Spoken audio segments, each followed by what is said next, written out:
தீபம் அகர்பத்தி ஒரு தெய்வீக அனுபவம். பக்தி கிளிட்ஸ் ஆன்மீக அன்பர்களுக்கெல்லாம் என்னுடைய அன்பான ஆசீர்வாதத்தை தெரிவித்துக் கொள்கிறேன். பக்தி கிளிட்ஸ் மூலமா குரு பயிற்சி, அதே நேரம் இந்த வருடத்தினுடைய இறுதியில ராகுகேது பயிற்சி, சனி பயிற்சி நம்மை நகர்த்தி கொண்டிருக்கிறது. இடையில இந்த 3 பயிற்சிகளால வரக்கூடிய கெடுபலனாக இருக்கட்டும், நற்பனாகட்டும், முழுமையாக கிடைக்கிறதிலே என்று ஏங்கியவர்களுக்கு தான் ஒரு அற்புதமான பயிற்சி கலத்திரகாரகன் என்று சொல்லக்கூடிய சுக்கிரன். ஒரு மனிதனுக்கு 1000 பிரச்சனைகள் அலையலையாக வந்தாலும் கூட அந்த பிரச்சனை எங்க இருந்தாலும் கூட சமாளிச்சலாம். ஆனா இல்லறத்துல அந்த வகையில் கலத்திரகாரன் என்று சொல்லக்கூடிய சுக்கிரனுடைய பயிற்சி பாத்தீங்கன்னா ஆகஸ்ட் மாதம் 1ஆம் தேதியிலிருந்து செப்டம்பர் மாதம் 2ஆம் தேதி வரைக்கும் பாத்தீங்கன்னா சிம்மத்திலிருந்து கன்னிக்கு குறுகிய கால பயிற்சி தான். பயிற்சி குறுகியதாக இருந்தாலும் கூட வாழ்வில் திருப்பமுனை தந்து விடும் அல்லவா? அப்படிப்பட்ட திருப்பமுனை கடகராசிக்கு கிடைக்குமா? அதே நேரம் நீச பங்க ராஜயோகம் என்று சொல்லக்கூடிய ஒரு அற்புதமான யோகமும் உங்களுக்கு அமையுமா என்பதை பார்க்க.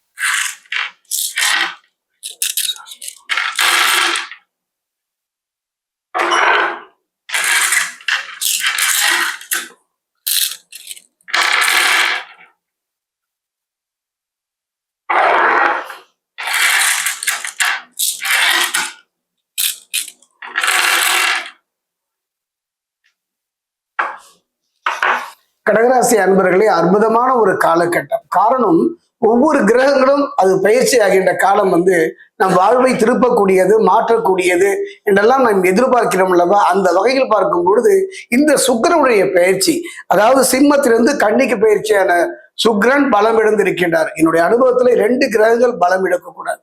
1 குரு, 2 குருமே பலம் இழக்கக்கூடாது. தேவகுரு பிரகஸ்பதியா இருந்தாலும் கூட, அசுரகுரு சுக்கிரனாக இருந்தாலும் கூட பலகீனமாவது மிகப்பெரிய ஒரு பாதிப்பை நமக்கு உண்டாக்குங்க. அந்த வகையில கவனமாக இருந்து விடுங்கள். கவனமாக இருந்து விட்டாலே போதும் மிகப்பெரிய ஒரு தாக்குதல் இருந்து, மிகப்பெரிய பாதிப்புகள் இருந்து நாம் தப்பித்து விடலாம். நம் வாழ்வு மட்டும் நிம்மதியாகவா இருக்கின்றது? எத்தனை போராட்டங்கள், எத்தனை ஏமாற்றங்களை நாம் சந்தித்து வருகின்றோம். இன்றும் மாறாதா? நாளை மாறாதா? இன்று அடைந்து விட மாட்டோமா? நாளை அடைந்து விட மாட்டோமோ என்றெல்லாம் போராடுகின்ற ஒரு காலகட்டத்தில் தான் இந்த சுக்கிரனுடைய பயிற்சி. சுக்கிரனுடைய பயிற்சி மட்டுமே முழுமையான பலனை தந்து விடாது, மற்ற கிரகங்களுடைய இருப்பையும் வைத்து பார்க்கிறோம். அந்த வகையில பார்க்கும்போது தொழில் வியாபாரத்துல நல்ல முன்னேற்றம் காணப்படும். தன்னம்பிக்கையுடன் செயல்படுவதன் மூலம் காரிய வெற்றி கிடைக்கும். எந்த நிலையிலும் இந்த காலகட்டத்தை தன்னம்பிக்கை இழந்து விடாதீர்கள். ஒரு மனிதனுடைய வாழ்க்கை எதை இழந்தாலும் சரி தன்னம்பிக்கை. யானைக்கு எப்படி தும்பிக்கை ஒரு நம்பிக்கையாக இருக்கிறது, அந்த மாதிரி தன்னம்பிக்கையுடன் செயல்படுவதன் மூலம் காரிய வெற்றி கிடைக்கும். அது தொழில, வாழ்க்கையில வேலை தேடுபவர்களுக்கு வேலை கிடைக்கும். எடுக்கும் முயற்சிகளை அனுகூலமான பலனை இந்த காலகட்டத்துல, இந்த சுக்கிரன் பயிற்சியுடைய காலகட்டத்திலே நீங்கள் அனுபவிக்கலாம். குடும்பத்தில் இருந்த குழப்பங்கள் நீங்கும். காரணம் கலத்திரக்காரன் அல்லவா? அதே நேரம் பாத்தீங்கன்னா செவ்வாய் 12ஆம் இடத்துல பலவீனமாக சஞ்சரிப்பதனால தடைகள் ஏற்படும். தடைகள் எப்படி ஏற்படும்? குடும்பத்துல தான் ஏற்படும். அரசு துறையில சில சங்கடங்களை சந்திக்க வேண்டிய சூழ்நிலை இருப்பதனால தான் உண்டு தன் வேலை உண்டு என்று இருப்பது. இடம் வாங்கும்போது ஒரு முறைக்கு 2 முறை யோசித்து இடம் வாங்குங்கள். கட்டிய மனை பிரச்சனை இருக்கிறதா கொஞ்சம் ஆரம்பிடுங்க. ஒரு 30 நாளைக்கு நிதானமும் பொறுமையும் இருந்து விட்டாலே போதும். நீண்ட நாள் எடுத்தடித்த வம்பு வழக்குகள் எல்லாம் இந்த காலகட்டம். செவ்வாய் 12ஆம் இடத்துல பலவீனமாக சஞ்சரிப்பதனால சில தடைகள் ஏற்படுவதனால, சில கூட்டு முயற்சி செய்வதற்கும், சில புதிய முயற்சிகள் ஏற்படுவதற்கெல்லாம் கொஞ்சம் 1 முறைக்கு 2 முறை யோசித்தே செயல்படுங்கள்.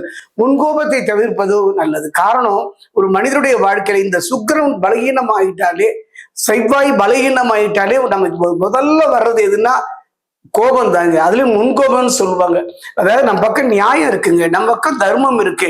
அப்படி இருந்தாலும் கூட நம்ம பக்கம் இருக்கின்ற நர்மம் தியாயம் அவர்கள் அதை எதிர்பார்ப்பார்களா? அவர்களுக்கு அவர்களுடைய காரியம் தானே முக்கியம். கவனமாக இருந்து விடுங்கள்.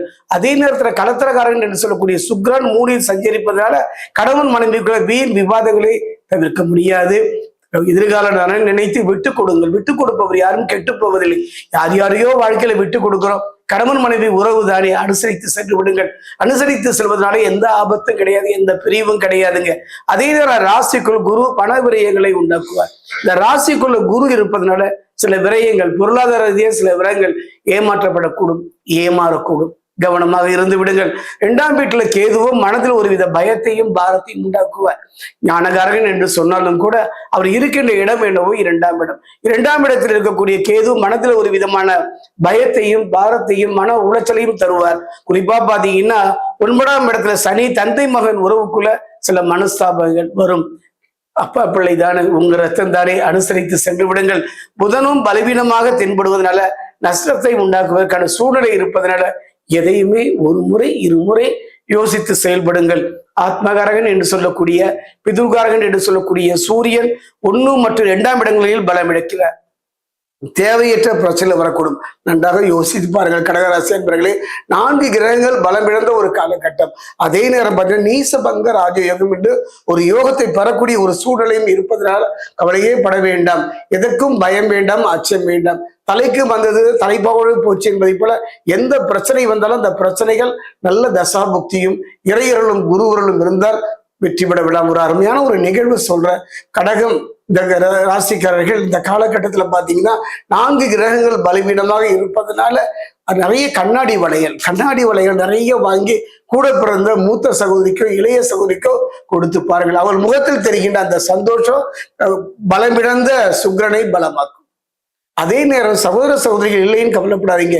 எத்தனையோ சகோதர சகோதரிகள் இந்த உலகில் உண்டு. அவர்களை சென்று நின்று அவருக்கு இந்த வளையலை தானமாக பரிசாக கொடுத்து பாருங்கள்.